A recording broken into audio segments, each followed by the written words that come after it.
안녕하십니까. 오늘도 마음 공부를 또 계속해서 해보도록 하겠습니다. 지난 시간에 마지막 장면에서 깨달음에 대한 어리석게 말이 뛰어나가듯이 구하러 밖으로 뛰쳐나가는 그 마음을 내지 말고 번뇌를 사랑하라. 반대로 하라.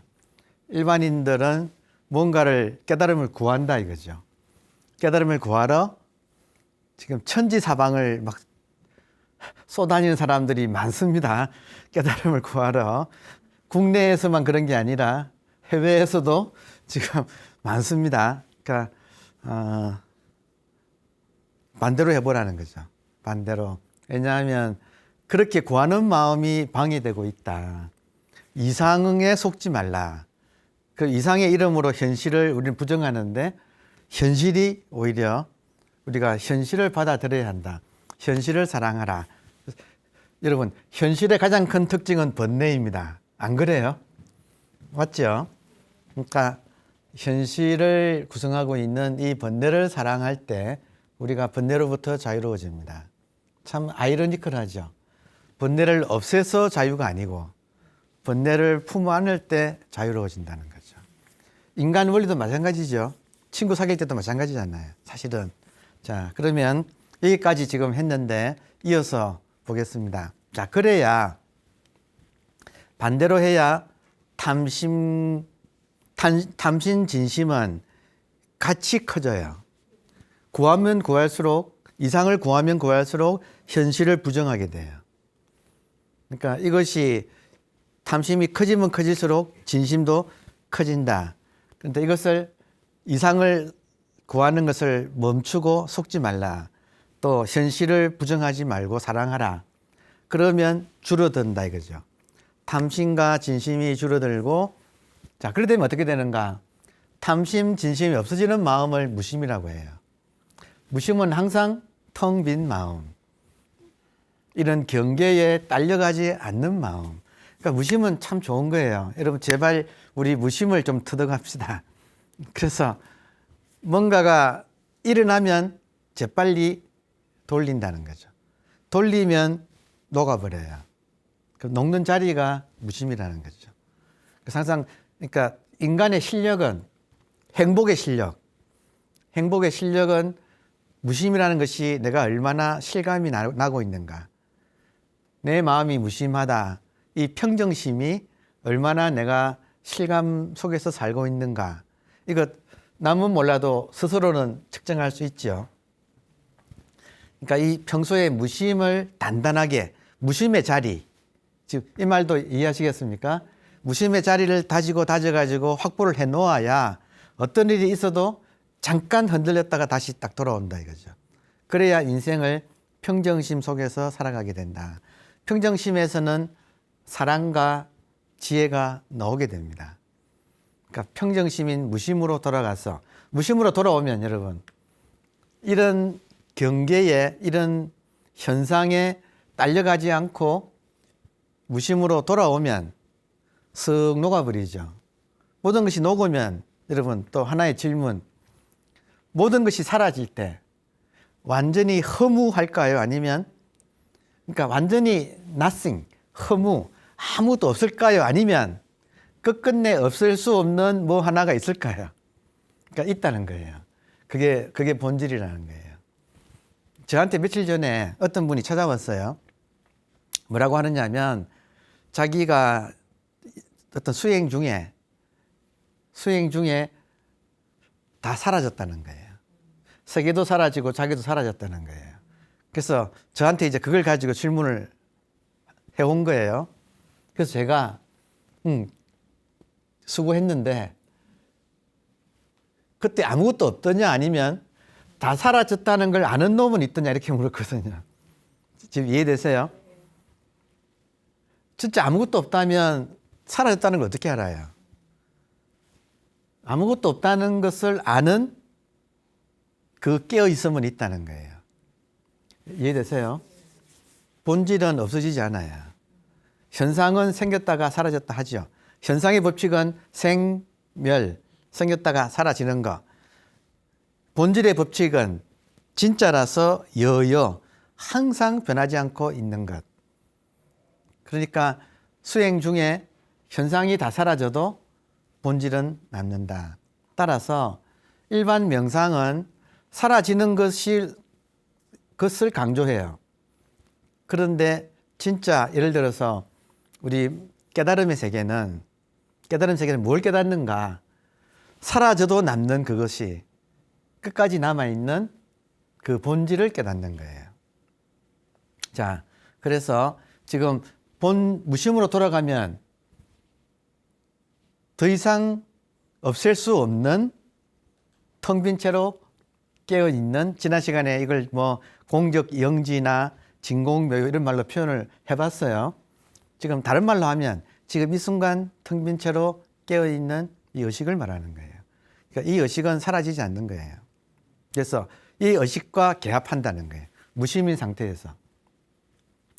그래서 개합하게 되면 심화는 뭐냐면 이제 본질이 확인되면 본질을 볼 수 있는 눈이 떠진다는 거예요. 그걸 마음의 눈, 심안이라고 하죠. 그러니까 지금 이렇게 깨닫는 거예요. 탐심과 진심이 줄어들어야 돼요. 그러면 무심이 된다 이거죠. 무심이 되면 그런 마음은 없는데 스스로 깨어있는 것은 스스로 분명해지거든요. 그러니까 스스로 분명한, 그러니까 의식이 스스로를 의식하는 찬스가 이때 벌어지는 거예요. 그게 본질과 개합한다는 거예요. 이게 있네. 자, 여러분 보세요. 한 생각이 이거 확인되면 한 생각이 일어나기 전에 이미 있겠죠. 이건 항상 있으니까. 한 생각이 일어나기 전에 이미 있다고 해서 이거를 최초구라고 해요. 이때 구는 이제 전문 용어로 진리란 뜻이에요. 최초부터 있는 진리, 최초구. 그러면 생각이 사라졌다고 해서 다 사라지는가? 생각은 사라져도 이것이 남지요. 그래서 말후구라고 불러요. 말후의 진리. 모든 것이 사라져도 사라지지 않는 마지막 남는 진리. 또 모든 것이 생기기 이전부터 이미 있는 최초구, 말후구. 지금은 이렇게 있으니까 일구. 이 하나의 이 진리, 본질. 최초구라고 하건 말후구라고 하건 지금 이 순간 일구라고 하건 이걸 말하거든요. 이걸 언제 우리가 확인하는가? 탐심과 진심이 줄어들어서 무심으로 돌아갈 때 이것만 딱 남으니까 이거구나 하고 자각이 일어난다. 그죠? 자각이 일어난다. 평소에는 의식이 경계를 보고 있다가 싹 사라지면 의식만 남으니까 의식이 자기를 깨닫는다. 깨달음이란 의식이 자기를 깨닫는 거예요. 본질을 깨닫는 거예요.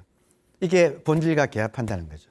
그러면 이게 있구나. 처음부터 있었고 지금도 있고 영원히 이거는 있구나. 그래서 심안이 열린다는 거죠. 심안. 마음의 눈이, 이걸 보는 눈이 열려서 치심을 치유한다 이 말은 이제 본질을 볼 줄 안다 이거예요. 무엇이 치심이었습니까? 지난 시간에 어리석음이라는 것은 현상만 보고, 드러난 현상만 보고 지금 본질을 못 보는 것이 어리석음이라고 했잖아요.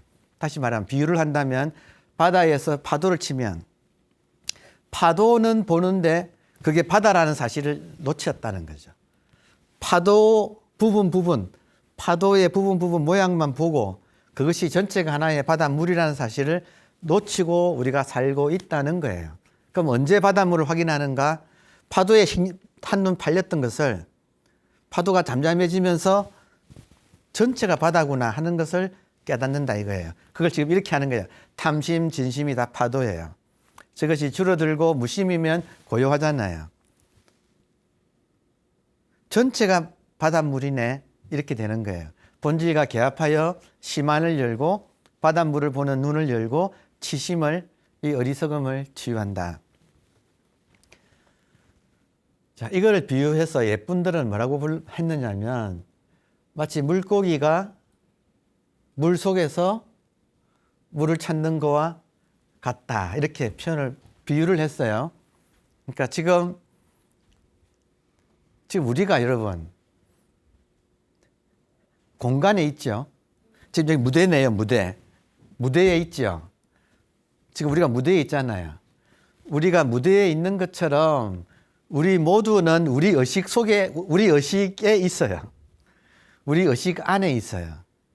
그러니까 지금 우리 몸이 무대 위에 있는 것처럼 우리 모든 존재자들은, 우리 모두는 의식이라고 하는 이 근본 바탕 속에 이렇게 있는 거예요. 그러니까 이거를 확인하자는 거예요. 이게 본질이에요.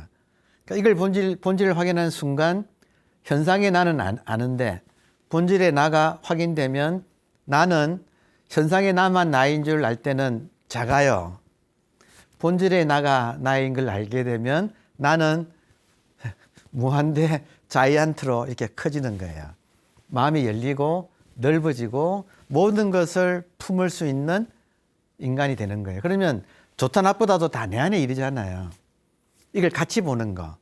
그러니까 이거를 못 보면 좋다 나쁘다에 흔들리는데 전체를 보게 되면 좋다 나쁘다에 흔들리지 않고 좋은 것도 있는따라 그렇게 일어난 거고 나쁜 것도 있는따라 그렇게 일어나서 거기에 맞게 대응한다 이거예요. 그러니까 쉽게 말하면 배고프면 밥 먹고 졸리면 잔다. 이 지혜가 나와서 매사에 적절한 대응을 한다 이거죠. 하는데 집착하지 않고 한다 이거죠. 머물지 말고 그 마음이 일어난다 이거예요. 자, 그래서 지금 음미가 됩니까? 예, 그래야 탐심과 진심이 줄어들고, 이러려면 거꾸로 해야 된다 그랬죠. 거꾸로 해야 된다.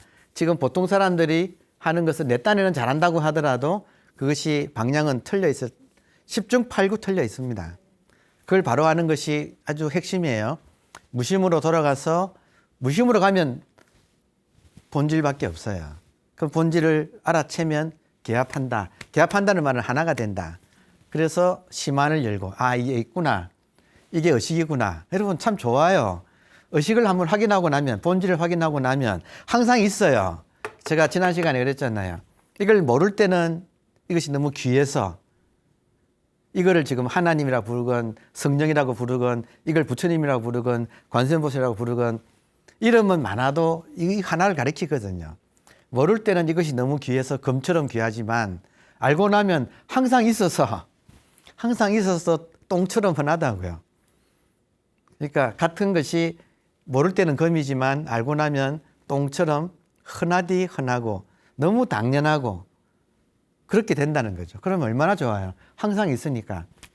제 개인 경험으로는 여러분, 제 개인 경험으로는 수행자들은, 그러니까 마음 공부하는 사람들은 이 고백이 중요해요. 자기도 모르게 구해요. 여러분 구하러 오셨어요. TV 보시는 분들은 구하러 지금 화면 앞에 앉은 거예요. 그런데 언제 그 마음이 멎느냐? 이게 정말 중요한 거예요. 끊임없이 헐떡이는 거예요. 끊임없이 헐떡이는 거예요. 어릴 때는 어릴 때의 그 가치에 헐떡이고, 나이 들어서는 또 그 가치에 또 헐떡이고, 수행자들은 또 수행의 가치에 깨달음에 헐떡이는 거예요. 이 헐떡임이 언제 멎을까요, 여러분? 언제 멎느냐? 그 대상이 눈앞에 나타날 때 멎어요. 솔직히 말씀드리면 확인하기 전까지는 이 헐떡임이 거치지 않더라는 거예요. 제 경험은 그렇습니다. 그러니까 지금도 이렇게 있어서 24시간 같이 있을 때 비로소 이 헐떡임이 멎어요. 일종의 사랑과 비슷한 거예요. 이 지금 본질에 대한 사랑을 일으킨 거예요. 그러면 이 본질에 대한 사랑이 여러분 사모하는 심정이 있죠. 그게 언제 끝나요? 사모하는 님을 만나가지고 뜨겁게 포옹해서 확인이 될 때 그때 이게 멈춘다고요. 그러니까 지금 어쩔 수 없이 걸려들은 거예요. 그러면 그래서 제가 지금 본질에 집중하십시다라고 계속 말씀을 드리는 게 본질이 확인되어야 우리들의 갈증이 이게 끝나는 거예요. 물을 마셔야 갈증이 끝나는 거예요. 어떻게 갈증이 물을 마시는가? 이거라니까요. 그러니까 평소에 내가 탐하고 있다 자각해서 그 탐심을 그러니까 부처를 만나면 부처를 죽입시다라고 임재가 가르쳤다는 거죠. 임재는 부처님을 가장 충실한 제자예요. 부처님의 가장 충실한 제자인 임재가 부처를 만나면 부처를 죽여라라고 가르친 것에 강곡한 뜻이 있다는 거죠. 그리고 번뇌를 사랑해야 된다. 진심을 줄어들게 하려면. 그러면 무심으로 돌아가고, 무심으로 돌아가면 본질과 개합을 해서 심한이 열려서 이 탐진치가 치유된다. 근본적으로 탐진치가 근본적으로 치유되려면 이 본질을 확인을 해야 돼요. 그러니까 지금 모든 것은 제쳐놓고 본질부터 확인하라고 제가 이렇게 강조하는 것은 순전히 제 경험이에요. 본질이 확인되기 전까지는 이 집요한, 이 진짜 못 말리는 이 헐떡임이 그치질 않는 거예요. 뭘 해도 헐떡이는 거예요. 그런 말 이해되시죠? 네. 다음에 자, 지금 이 예를 이제 탐진치를 치유하는 과정을 미녀와 야수라고 하는 이 영화를 가지고 설명을 했지 않습니까? 자, 중요한 것 중에 하나가 주관은 객관을 만든다. 이것도 제가 누누이 강조하는 거예요.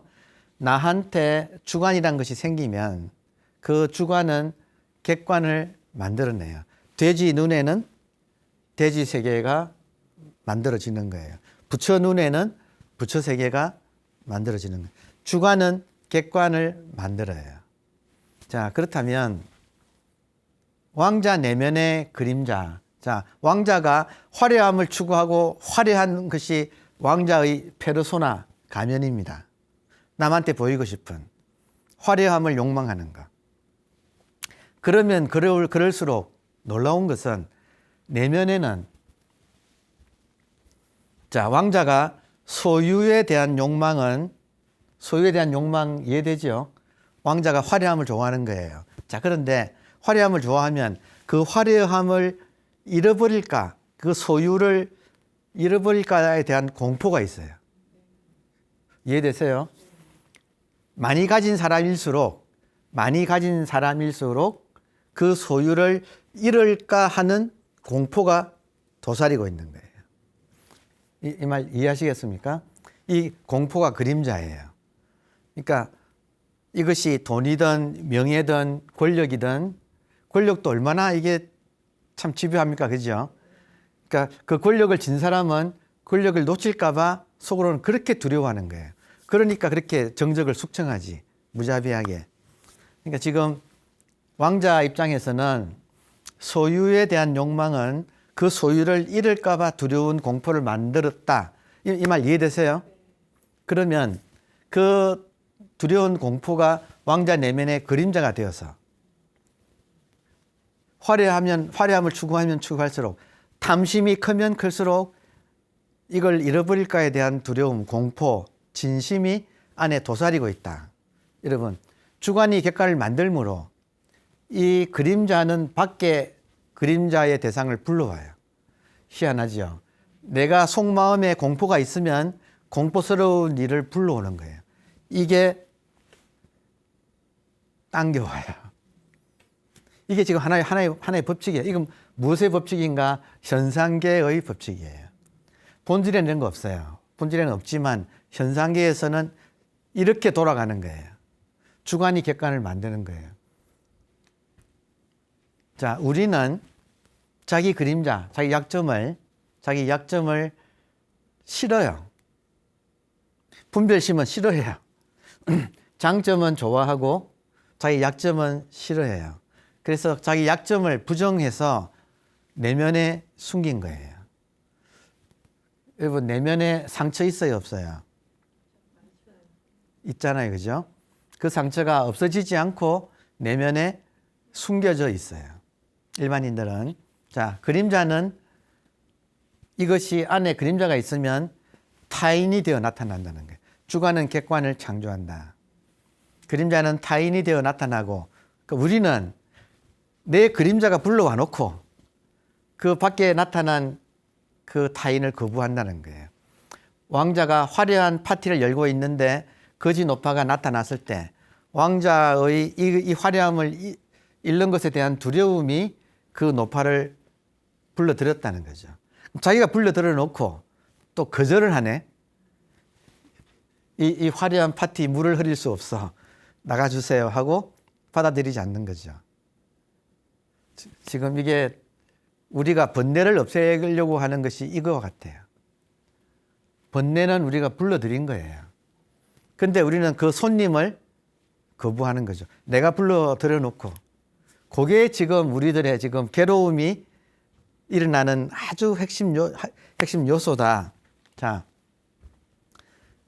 그림자는 내 안에 있는 그림자예요. 그것이 밖에 타인을 거짓노파를 불러놓고, 공포가 거짓노파를 불러놓고 막상 오니까 또 거부해요. 그러면 남을 거부한 대가로 남에게서 거부당하는 야수가 된다. 그러니까 왕자가 그 거짓노파를 거부했더니 거짓노파가 알고 봤더니 마법사였어요. 그 마법사가 왕자한테 철 좀 들어라. 교육 좀 받아야 되겠구나.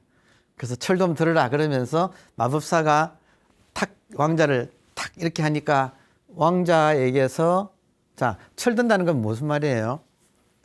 화려함만 좋아하고 공포는 싫어하는 이 이중성, 이 분별심을 극복하는 것이 철이 드는 거예요. 그러면 어떻게 극복당하는가? 자, 어떻게 극복되는가? 마법사의 방법은 뭐였느냐면 너는 지금까지 남한테 거부당해 보지 못했구나 이거예요. 너는 화려하게만 살아가지고 남한테 거부당해 보지를 못했구나. 그 남한테 거부당한다는 것이 얼마나 쓰라린 일이라는 것인지를 너가 맛을 좀 봐야겠다. 그래야 성숙하지. 그렇게 해서 남한테 거부당하게 하기 위해서 갑자기 이빨이 솟고 털이 나고 뿔이 나고 하는 야수로 이렇게 변하는 거예요. 야수로 변하니까 모든 사람이 왕자일 때는 가까이 오기 위해서 막 애를 쓰던 사람들이 야수가 되니까 무서워서 전부 다 도망가는 거죠. 그러니까 지금 이게 남의 이야기가 아니라 우리 이야기다. 우리 이야기다. 우리가 어느새 야수가 되어 있다. 어떻게 야수가 되었는가?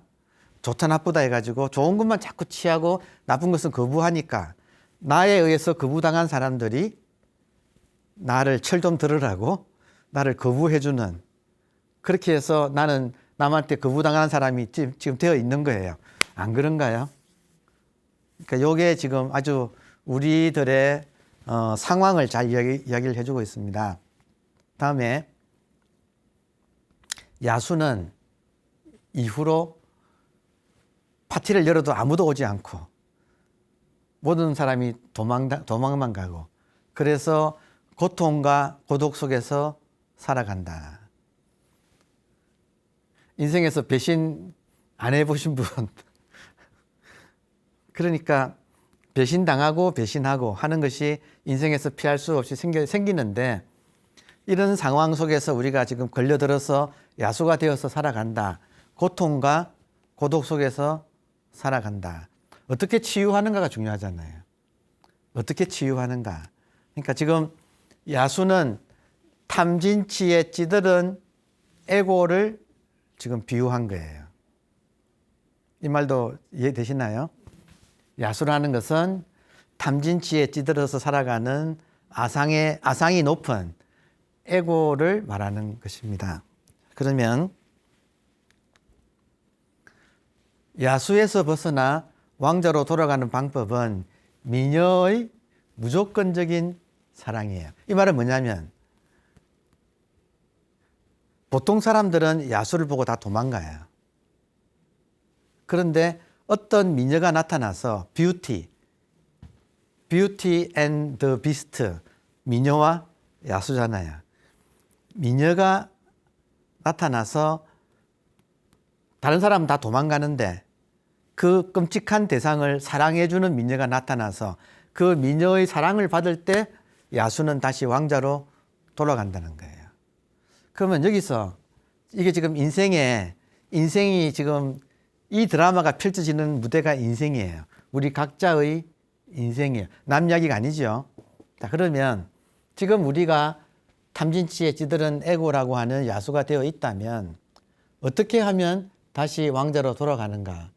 여기에 필요한 것은 사랑이다 이거예요. 사랑이다 혹은 자비다 이렇게 말을 이제 하는 거죠. 예.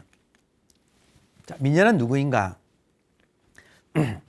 여러분, 미녀는 비유를 하자면 가톨릭 하시는 분들은 성모 마리아를 굉장히 또 이렇게 사랑하잖아요. 그리고 그분의 은총을 많이 이렇게 우리가 받잖아요. 불교 신자는 관세음보살의 또 이 자비를 또 많이 받잖아요. 그러니까 지금 성모 마리아로 혹은 관세음보살로 상징되는 이게 뭐냐 할 때 본질을 말하는 거예요. 그러니까 미녀는 누구인가? 본질을 말하는 거예요. 본질은 그것 자체가 지혜와 자비로 되어 있습니다. 본질의 속성은 지혜와 자비예요. 그러니까 우리가 현상계에 떨어져서 현상계에서 탐진치로 지지고 볶는 이 삶을 살아가고 있을 때 우리를 누가 구원해 주는가? 이 지질이 못난 나를 사랑해 주는 미녀가 누구인가? 조건을 가지지 않고 사랑해 주는 것이 우리들의 본질이라는 거예요. 그래서 본질이 그렇게 중요한 거예요. 본질을 깨닫는 것이 그렇게 중요한 거예요. 본질은 그 자체가 지혜고 그 자체가 자비예요. 본질을 만나면 본질은 우리를 조건 없이 안아줘요. 왜 그렇습니까? 본질은 하나라서 본질한테는 예외가 없거든요. 잘난 놈이나 못난 놈이나 고운 놈이나 미운 놈이나 본질한테는 전부 본질 자기의 분신들이에요. 그러니까 본질을 만났을 때 지혜와 자비가 나오는데 이 지혜라는 것은 자, 미녀는 지혜와 자비를 가지고 있어서 본질은 지혜와 자비를 가지고 있어서 모든 현상으로 드러난 것이 모양은 야수지만 그 본질은 왕자라는 사실을 꿰뚫어 보는 거예요. 이게 본질의 힘이에요. 본질의 힘은 드러난 것은 좋다 나쁘다가 있지만 모양은 달라도 항상 같다는 사실, 그 재질이 여러분 비유한다면 지금 저기 종로 상가 가면 검은빵이 그냥 쫙 이렇게 검은빵이 있죠. 금빵에 들어가면 온통 진열되어 있는 것이 금이죠. 금으로 거북이도 만들어 놓고 소도 만들어 놓고 또 뭐 숟가락도 있고 젓가락도 있고 목걸이, 반지, 귀걸이 금으로 뭐 온갖 걸 만들어 놨잖아요. 맞습니까? 어떤 데는 보니까 금으로 뱀도 만들어 놨대요. 그러면 모양은 뱀이지만 그 재료가 뭐예요? 금이잖아요. 금빵에 있는 모든 것은 모양은 달라도 재료는 전부 다 금이에요. 본질을 깨뜨려 보는 사람한테는 본질의 눈을 가진 사람한테는 모든 것이 금인 거예요. 여기가 금빵인 거예요. 여러분, 우리는 지금 금빵에 서 있습니다. 모든 게 금입니다. 모양은 달라도. 근데 이 금을 못 보면 모양 가지고 뱀은 징그럽다 그러고 또 뭐 토끼는 귀엽다 이러는 것이 일반인이라면 탐진치라면 본질을 깨뜨려 보는 사람한테는 이 모양 저 모양이나 전부 금을 본다는 거죠. 금과 본질과 현상을 같이 본다. 금과 재료인 금과 모양을 같이 본다. 여러분 꿈 꿔보셨죠? 또 한 비유해 봅시다. 이게 지금 꿈속이라면 꿈속도 이럴 거 아니에요. 그죠? 꿈 꿔보셨잖아요. 꿈속이 이럴 거 아니에요. 그죠? 이게 지금 꿈이라고 할 수 있잖아요. 꿈이라고 가정한다면 꿈속도 이렇잖아요. 꿈속에도 나가 있고 너가 있고 책상이 있고 마루가 있고 뭐 벽이 있고 꿈속도 이렇잖아요. 꿈속에서도 다 다르잖아요. 깨면 뭐예요? 꿈을 깨면 꿈속에 있던 모든 것이 딱 한 개 재지. 꿈이잖아요. 꿈이 뭐예요? 의식이 나타난 거잖아요. 꿈속에 있던 모든 것의 재질이 뭐예요? 금방에 있는 모든 것의 재질이 금이듯이 꿈속의 모든 것은 그 재질이 의식이에요. 그러면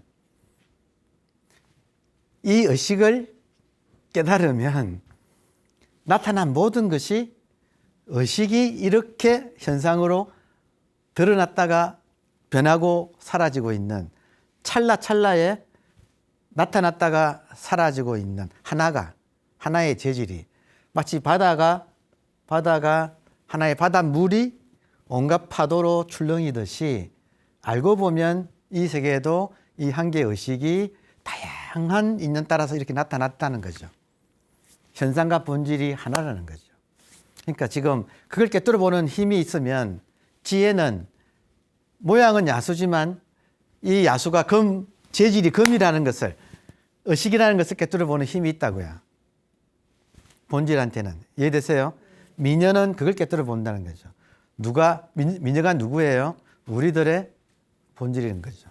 이 우리들의 본질이 스스로 깨어나는 그 힘이 모든 것을 깨뜨려 보아서 다 본질 하나구나 하는 것을 스스로 안다는 거예요. 그리고 자비는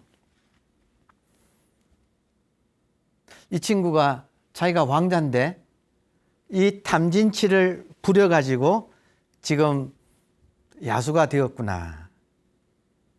그래서 이번에는 왕자가 왕자로만 있을 때 몰랐겠지만 왕자가 야수로 변했다가 다시 왕자로 돌아가면 얼마나 그 왕자가 귀하다는 것을 알 거 아니에요. 그러니까 그런 인간이 성숙하는 기회를 가지기 위해서 마법사가 자비를 베풀어서 야수로 만들었구나 하는 것을 깨뜨려 봐서 이 야수를 사랑하여서 이 야수가 본질이 모양은 그렇지만 이 모든 과정을 거쳐서 성숙하라고 한 이 가르침이라는 것을 알아차리게 만들어 준다는 거죠.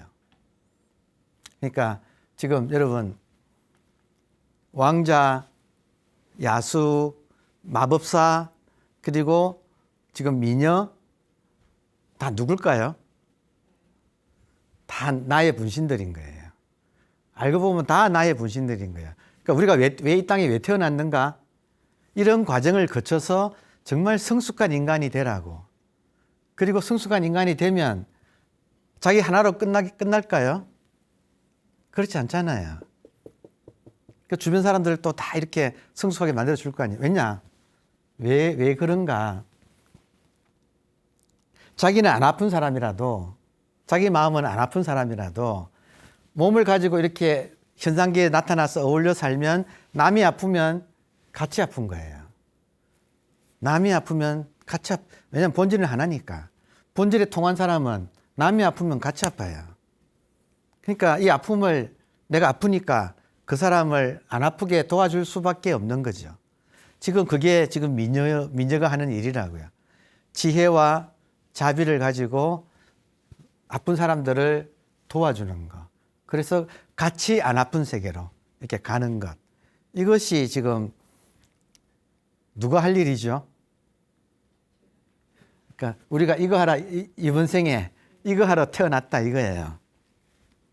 지금 미녀와 야수가 그냥 하나의 디즈니랜드의 만화 영화인데 이게 얼마나 심오한 뜻을 가지고 있는가. 틀림없이 이게 전설이거든요.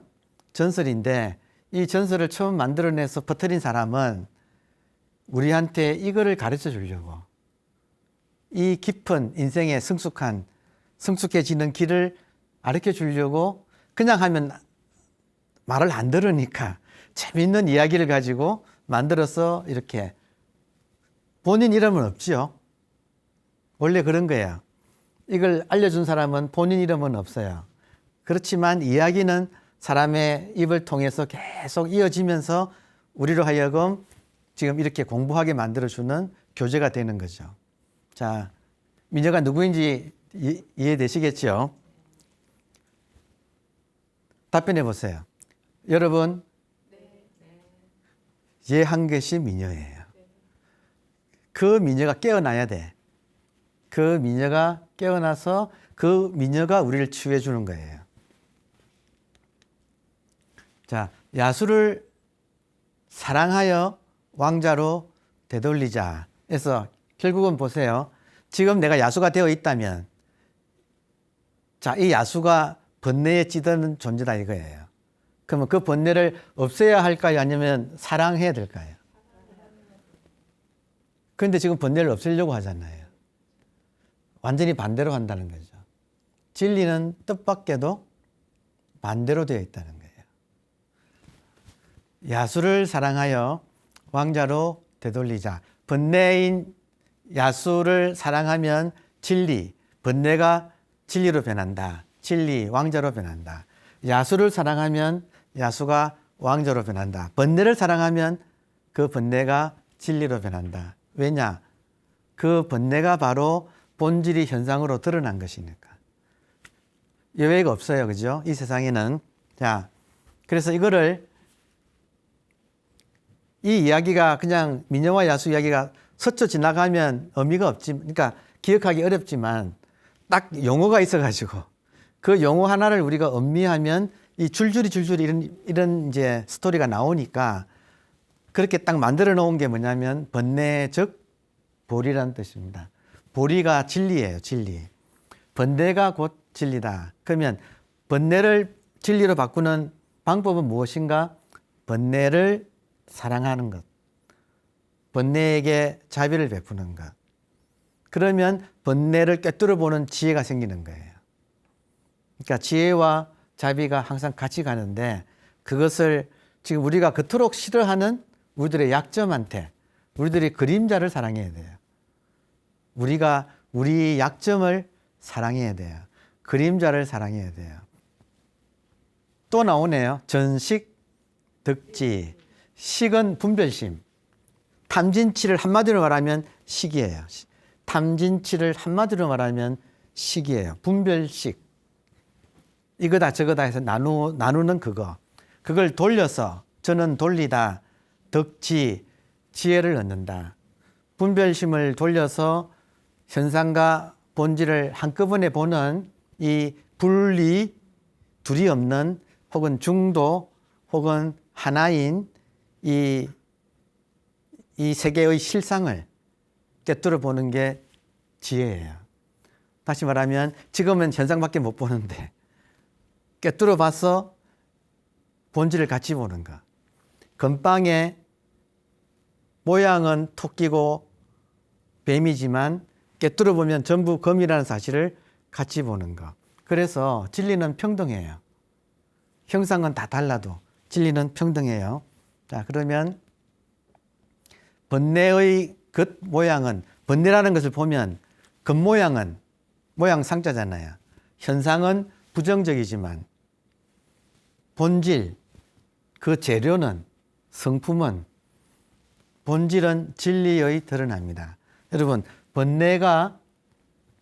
번뇌뿐만 아니고 먼지 한 톨까지 진리의 드러남이 아닌 것은 없어요. 모든 파도가 바닷물 아닌 것이 없어요. 그러면 번뇌가 왜 일어나는가? 여러분, 번뇌가 왜 일어나는가? 나를 성숙시키기 위해서. 우리는 지금 번뇌를 부정하고 거부했기 때문에 이 고통이 벌어지는 거예요. 어떻게 하면 깨닫는가? 번뇌를 진짜 사랑하는 거예요. 번뇌를 사랑하면 번뇌가 자기 본 모습을 보여줘. 모양은 부정적인 거지만 본질은 내가 바로 검이다 하는 것을 이렇게 보여주고 있습니다. 자, 그럼 마지막으로 금강경의 이 말씀을 가지고 오늘 끝내도록 하겠습니다. 금강경에는 이런 말이 있어요. 만일 모든 겉모양에서 겉모양에 속지 않으면 본질을 보게 되리라. 한자로는 약견, 재상, 비상, 적견, 열애. 한국에는 워낙 유명한 금강경이라서 많은 분이 아실 거예요. 지금 이거를 말하고 있습니다. 그러니까 번뇌를 보고 만일 번뇌의 겉모양에서 겉모양에 속지 않으면 번뇌가 뭐예요? 금강경식으로 말하면 번뇌는 화신불이에요. 본질은 법신불이고 번뇌는 본질이 있는 따라서 그 모양을 가지고 드러난 화신불이에요. 그러니까 겉모양에 속지 않으면 만사가 다 화신불이고 화신불을 꿰뚫어 보면 그게 바로 법신불이라는 사실을 꿰뚫어 본다. 이게 금강경의 가르침이고 미녀와 야수의 가르침입니다. 오늘 여기까지 하겠습니다. 감사합니다.